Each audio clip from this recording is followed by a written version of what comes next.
Hey everybody, welcome back to Lettermen Row. This is BuckIQ. That's Zach Boren. He's back again. When you get a win over a top 10 opponent, and even if everything's not all great, you get two BuckIQ defensive breakdowns. So this one, after talking about the secondary earlier in the week, we're going to look at the linebackers. And Zach, I think they're playing at an extremely high level, and they're finally maybe bringing back that legacy, that rich tradition at that position after a couple of years that weren't maybe quite to the standard.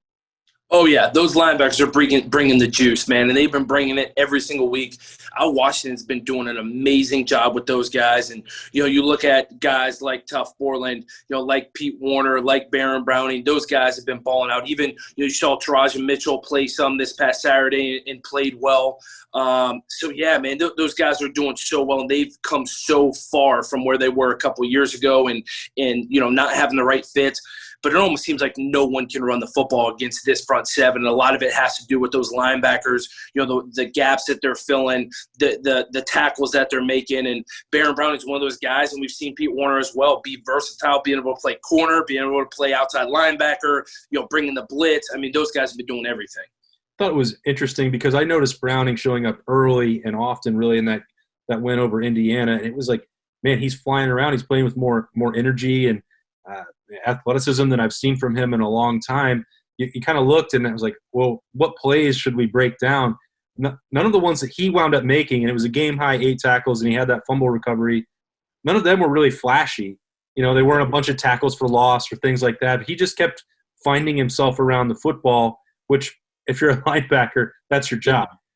And that's the thing about a linebacker, right? You don't have to be flashy. Some of the best linebackers are the ones that just show up every single play and are in on the tackles and are in the right places, right, and doing the right things and reading and reacting. And, you could kind of tell. I saw it early Saturday. It almost looked like they were simplifying the game for Baron Brown. And it almost like it started to click, right? He's seeing things. He's not thinking so much. He's reading and reacting. And how many times do we talk about that on BuckIQ, right?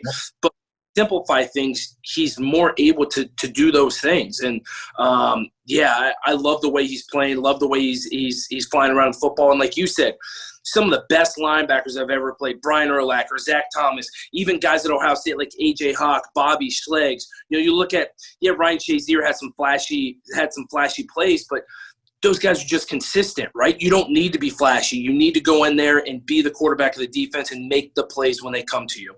All right, Baron Browning did that in that win over Indiana. We're going to break down what's making him successful and fueling this sort of senior rise with the Ohio State linebacker. Let's roll the tape. All right, Zach, let's start with something else that wasn't from the Indiana game, but that's something that we've talked about. I just threw this in for good measure. Linebackers have been winding up in a lot of interesting situations and having to play corner. That includes Baron Browning. We know he's athletic. We know he's big, and he's made a couple big plays. But these aren't necessarily situations that I know that you really love for a linebacker to be in. No, I don't love. And like I've told you before, thank God I wasn't playing linebacker on this defense because lining me up at corner would have been absolutely atrocious.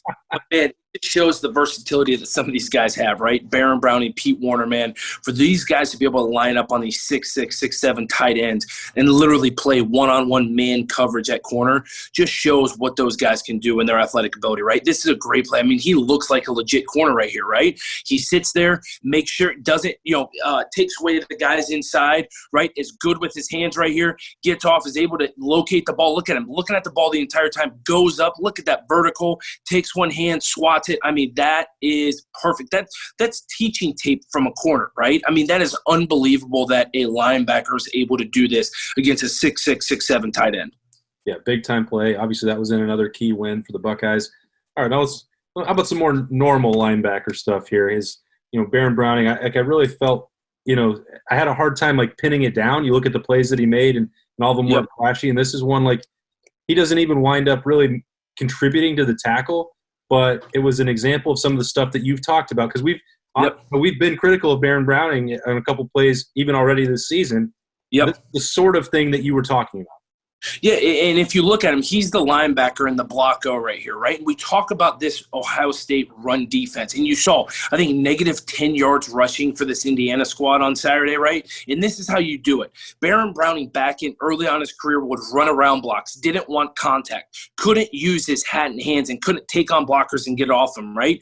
You see this right here. He's playing, it's kind of like that will linebacker here in this situation, but comes up, the blocker comes up in his face. He hats and hands right there, knows that his inside gap. If you pause it right there, you've got the corner coming off the edge, and look where the safety's filling. The safety's filling to the right side of Baron Browning. So he's doing exactly what he's supposed to do, taking in his gap, getting free, right? And you see right here, yeah, he doesn't make the tackle, but he's right there if the running back were to break loose, right? But right at the line of scrimmage, perfect, hat in hands. That's such an improvement from where he was early on in his career. Yeah, that rush defense was really strong. And part of it is because, Baron Browning was chasing around plays. Like, there were a number where, this is one where he actually gets there, but like the previous play, he's helping make things happen, and there's nowhere it could have gone. He could have maybe had a much bigger statistical day. But 8 tackles and a fumble recovery, you don't complain about that anyway. No doubt. And that first play that we saw against Penn State in this play just shows his athletic ability, right? He's playing off the football right here.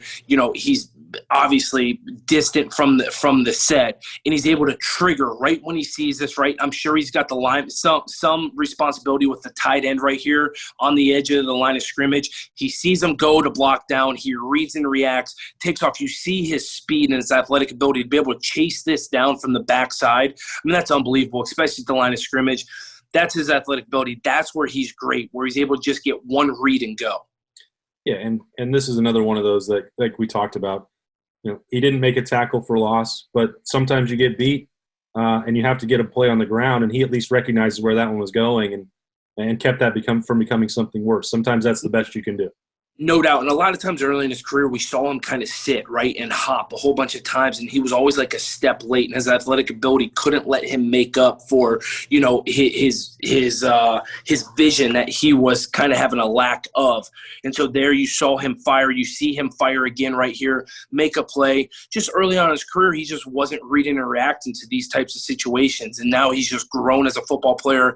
Al Washington has done wonders with Baron Browning from just understanding the game, understanding his responsibility, simplifying everything. And you see right here, I mean, listen, if he doesn't make this play, this guy might be gone, right? I mean, this is a tough tackle. This is an open field tackle. This running back's got all the space right there. You see Marcus Hooker not taking the greatest angle right here from over top, but Baron Browning has to make this play, right? And yes, it's a first down. Yes, it's a gain of 4 yards, but it's a really tough play, and he's reacting to what he's seeing and doing the right thing. Making the plays that Ohio State needs. Front seven has been dominant. Baron Browning, a key part of that. Buckeyes going to Illinois on Saturday. Be another opportunity for him to show that growth that Zach Boren's talking about. Great to have him back with us for BuckIQ again, twice in 1 week, making him work. Appreciate Let's go, baby. Reading and reacting and giving us that BuckIQ. Zach Boren is the best. I'm just Austin Ward. Thanks for joining us at Lettermen Row for BuckIQ. We'll see you next time.